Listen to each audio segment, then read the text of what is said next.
البدر علينا من ثنيات Bismillahirrahmanirrahim. Assalamualaikum. Alhamdulillahirabbil alamin. Hamdan yuwafi ni'amahu wa yukafi mazidah. Allahumma salli ala sayyidina Muhammadin salatan tuwassi'u biha lana al-arzaq wa tuhassinu biha lana al-akhlaq wa ala alihi wa sahbihi wa sallim. Rabbi auzi'ni an ashkura ni'mataka allati an'amta alayya wa ala walidayya wa na'mal salihan tardahu wa dakhilni bi rahmatika fi ibadikas salihin. Asabiku semua dimuliakan Allah Subhanahu wa taala. Salah satu fenomena sosial yang saya perhatikan beberapa tahun terakhir ini sampai sekarang adalah munculnya sejumlah kelompok Islam yang saya sebut sebagai Wahabi KW, yaitu sekelompok kaum muslim di Indonesia yang berdandan, berpikiran, dan berperilaku mengimajinasikan diri sebagai Wahabi. Wahabi ini adalah sebuah sekte keislaman minoritas, tapi berkuasa karena ngupil dengan kekuasaan ya, atau pemerintah, khususnya di Saudi dan Qatar. Nama Wahabi ini dinisbatkan kepada pendirinya, yaitu Muhammad bin Abdul Wahab, seorang reformis Puritan dari Najd, Arabia, pada abad ke-18. Meskipun sebetulnya para pengikut Wahabi sendiri jarang atau bahkan tidak pernah menyebut diri mereka sebagai Wahabi. Menariknya, para cheerleaders Wahabi di Indonesia atau Wahabi KW ya cukup berbeda dengan secara signifikan dengan para Wahabi Ori ya, atau Wahabi asli di Saudi maupun Qatar yang saya amati.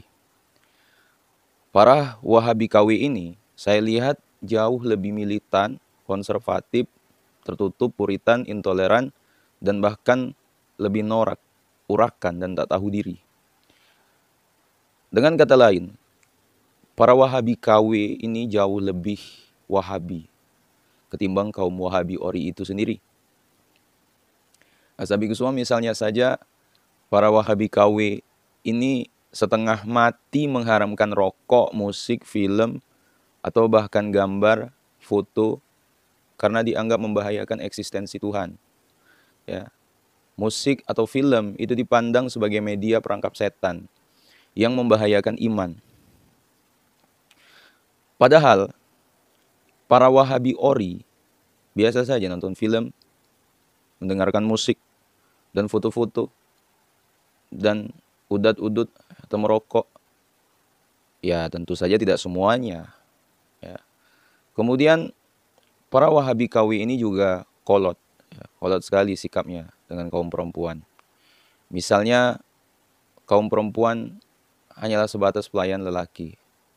Sumur, dapur, kasur. Yang agak mirip-mirip dengan budak lelaki.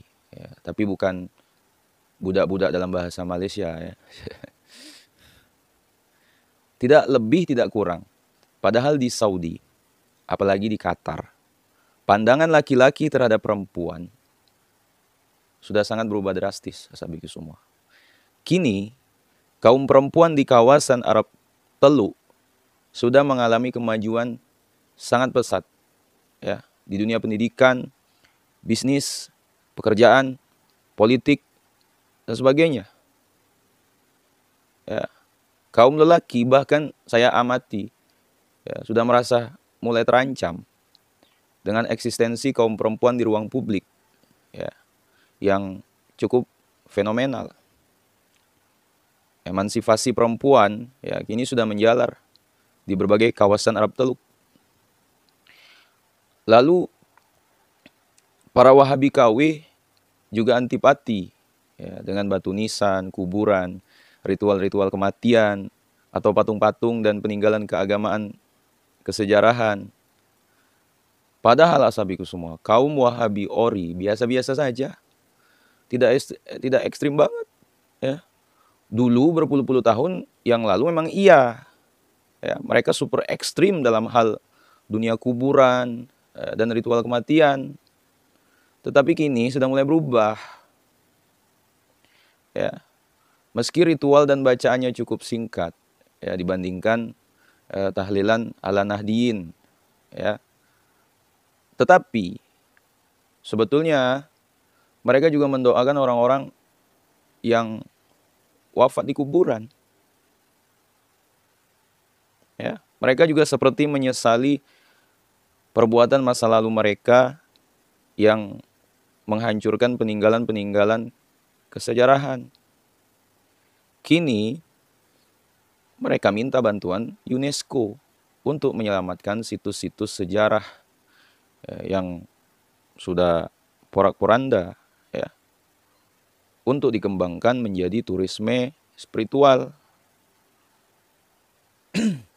Azabiku semua, hal lain, para Wahabi KW, ya, ini saya amati juga sangat memusuhi setengah mati, ya, dan bahkan memaki-maki para kiai di Nusantara, ya, dan ulama-ulama Ahlus Sunnah wal Jamaah yang lainnya, ya. Betul-betul urakan dan tidak tahu diri, ya. Sementara ironisnya, pada saat yang sama mereka memuji-muji dan memuja-muja junjungan dan tuan mereka para ulama Wahabi di Saudi dan sekitarnya. Padahal kini, ya, sejumlah ilmuwan sosial Wahabi Saudi sedang bekerja keras meneliti, menulis, dan mendokumentasikan, ya, para ulama Nusantara di Arabia, ya, yang memiliki kontribusi luar biasa bagi pengembangan keilmuan, keislaman, dan dunia pendidikan di Jazirah Arab. Azabiku semua, sepertinya memang di mana-mana, ya, anjing kampung itu jauh lebih galak daripada pemiliknya.